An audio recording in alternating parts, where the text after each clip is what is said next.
While he did not guilty, to everyone's surprise, he actually wanted to speak in his own words. He seemed to have a dual personality.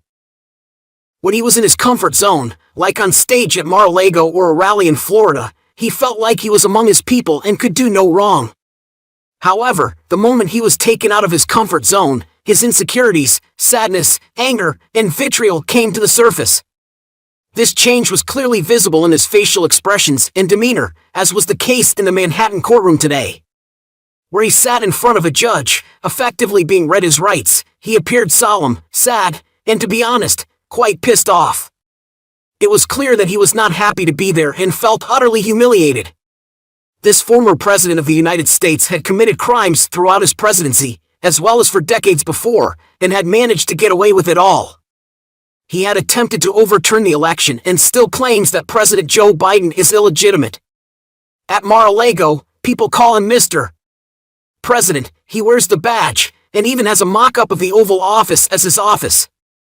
He has always behaved as if he were the president, even throughout his life as head of the Trump Organization.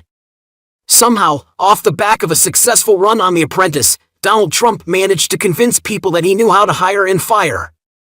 However, the reality is that those decisions were never his to make, they were down to the producers. If only the producers could have run the country for 4 years. Finally, Donald Trump is being held to account for the many injustices that have made life difficult for countless individuals.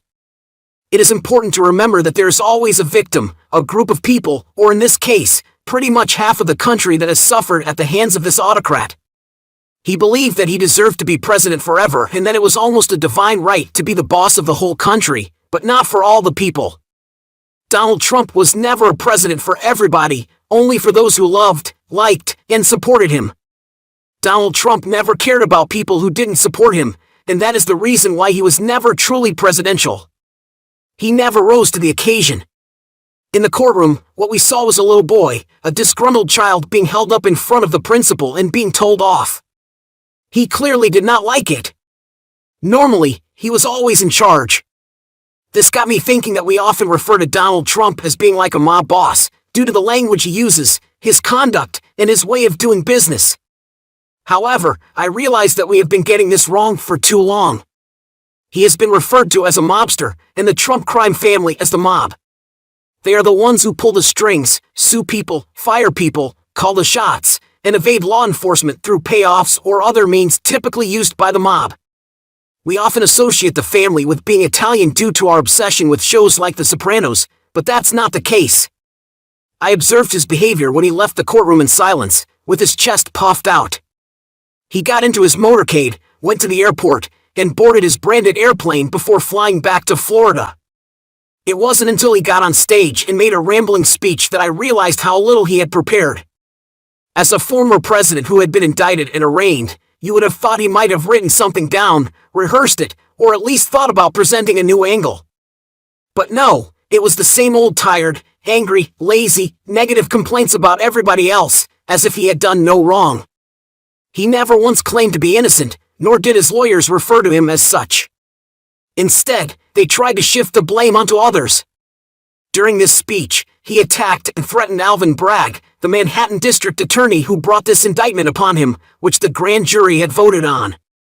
He also criticized Alvin Bragg's wife, Judge Merchant, the judge's wife and family, and 2 other people who were bringing cases against him, Fannie Willis and Letitia James, whom he hates because they are female and black. He even referred to reverse racism, which is ridiculous. He seems to be running out of things to say and is backed into a corner.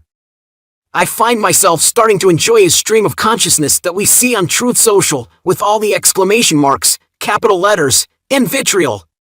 Finally, he took aim at Jack Smith, the special prosecutor who is about to unleash the full power of the Justice Department on him.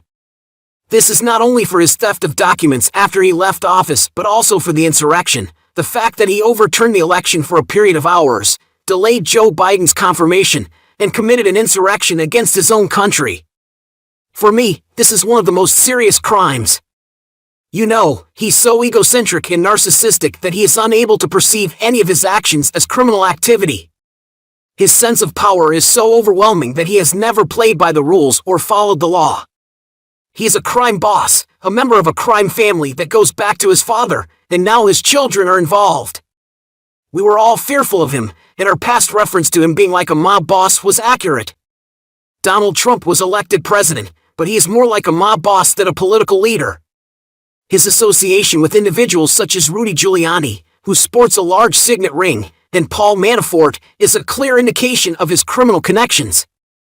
I believe what really affected Trump the most was that he always felt above the law.